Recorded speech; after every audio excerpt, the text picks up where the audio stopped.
بسم اللہ الرحمن الرحیم۔ السلام علیکم۔ روزانہ واقعات سننے کے لیے ہمارے چینل بشر اسٹوڈیو کو سبسکرائب کریں۔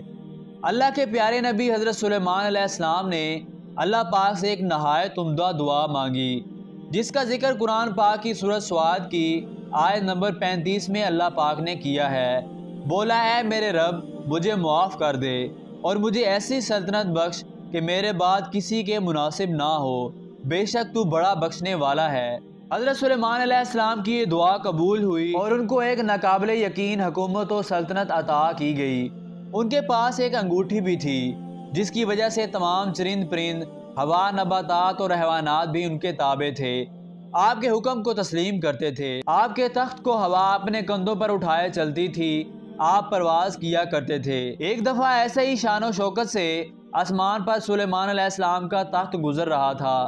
حضرت سلیمان علیہ السلام نے زمین کی طرف دیکھا تو ان کو ایک بدصورت، بدحال اور پھٹے پرانے کپڑوں میں ملبوس ایک عورت دکھائی دی، جس کو دیکھ کر حضرت سلیمان علیہ السلام نے سوچا کہ یہ کس خاندان سے ہوگی، کون اس سے شادی کرے گا، کتنی بری حالت ہے نا اس کی۔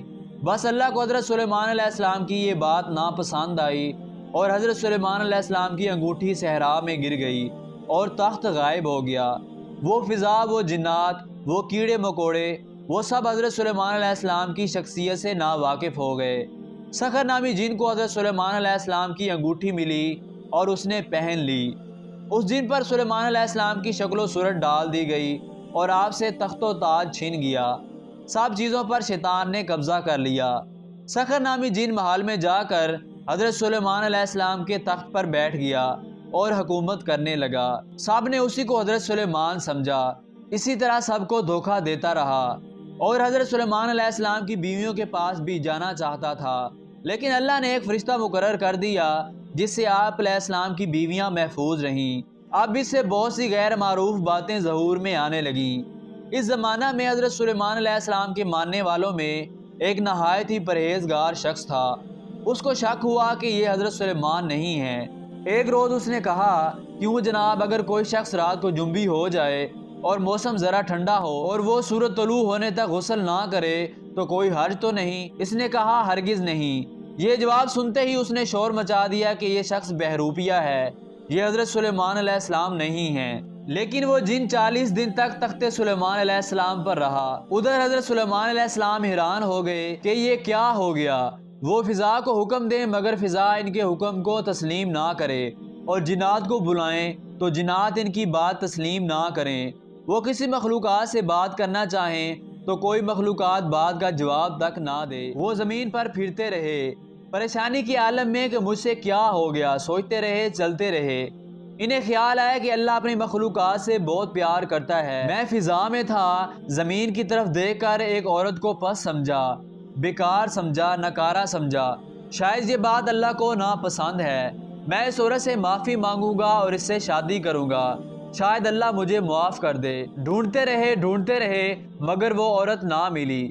بلاخر حضرت سلیمان علیہ السلام کو جب بھوک لگی تو وہ دریا کے ساتھ جو لوگ مچھلیاں پکڑتے تھے ان کے ساتھ کام کرنے لگے۔ جیسے ہی وہ عورت ملی، حضرت سلیمان علیہ السلام قریب گئے، دستے ادب جوڑ کر عرض کرنے لگے کہ میں نے تمہارے لیے غلط گمان کیا، تم میں عیب تلاش کیا۔ میں یہ بھول گیا تھا کہ تمہیں میرے خالق، میرے مالک اللہ نے بنایا ہے۔ کیا تم مجھ سے شادی کرو گی؟ وہ غریب، لاچار اور بدصورت عورت مسکرا کر کہنے لگی کہ اس سے بڑا شرف میرے لیے کیا ہوگا کہ آپ جیسا خوبصورت نوجوان میرے ساتھ شادی کرے۔ مجھ بدصورت سے تو کوئی پیار ہی نہیں کرتا، سارا دن لوگوں کی تنقید اور تلخ رویوں کا سامنا کرنا پڑتا ہے۔ اللہ کے نبی حضرت سلیمان علیہ السلام نے شادی کی۔ پھر ایک دن حضرت سلیمان علیہ السلام نے 2 مچھلیوں کا شکار کیا۔ ان میں سے ایک مچھلی بہت چمک رہی تھی۔ جلدی سے مچھلی کا پیٹ چاک کرنے بیٹھ گئے۔ قدرت اللہ سے اس کے پیٹ سے وہ انگوٹھی نکلی۔ آپ علیہ السلام نے اللہ کی تعریف بیان کی اور انگوٹھی انگلی میں ڈالی۔ اسی وقت پرندوں نے آ کر آپ پر سایہ کر لیا اور لوگوں نے آپ علیہ السلام کو پہچان لیا۔ آپ علیہ السلام نے فرمایا، یہ سب امر اللہ تھا، اللہ کی طرف سے ایک امتحان تھا۔ آپ آئے اور اپنے تخت پر بیٹھ گئے اور حکم دیا کہ شیطان کو جہاں بھی ہو گرفتار کر لاؤ۔ چنانچہ اسے قید کر لیا گیا۔ آپ نے اسے ایک لوہے کے صندوق میں بند کیا اور کفن لگا کر اس پر اپنی مہر لگا دی اور سمندر میں پھینکوا دیا۔ جو قیامت تک وہیں قید رہے گا۔ دوستو، کبھی بھی کسی کو بھی اپنے سے کمتر مت سمجھو، بے شک یہ اللہ کے نزدیک گناہ ہے۔ اللہ پاک ہم سب کو گناہوں سے بچنے اور نیک اعمال کرنے کی توفیق عطا فرمائے۔ روزانہ ایسے ہی واقعات سننے کے لیے ہمارے چینل بشر اسٹوڈیو کو سبسکرائب کریں۔